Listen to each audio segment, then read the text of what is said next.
Hi, welcome to the History Archives. My name is Talha. In the last video, we knew about the how empire rise and the struggle of Ghazi warriors and how the Janissaries army found. Today you will get to know about the Sultan Murad, that how he transformed the force into the personal art.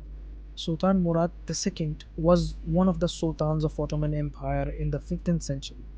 He was born in 1403 in Amasya and died in 1451 in Edirne, the capital of Edirne back then.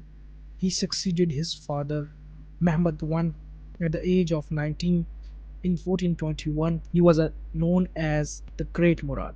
He continued the expansionist policy of the Ottomans, capturing Salonika in 1430 and embarking on a series of campaigns against Hungary.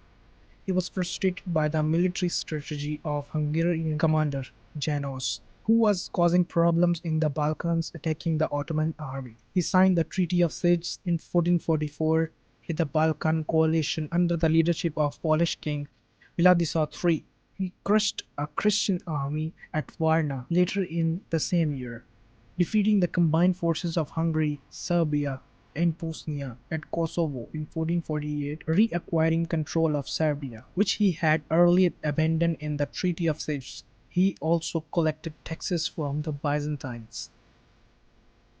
In 1444, Murad II left his throne temporarily to his son, Mehmed II, in order to avoid his other son, Orhan, to be enthroned after his death, because Orhan was backed up by the Byzantines and could cause chaos within the empire. In 1446, when the Janissaries rioted against the young Sultan Mehmed II, Murad II returned to the capital city Edirne and retook the throne and stopped the riot. Then continued his campaigns in the Balkans.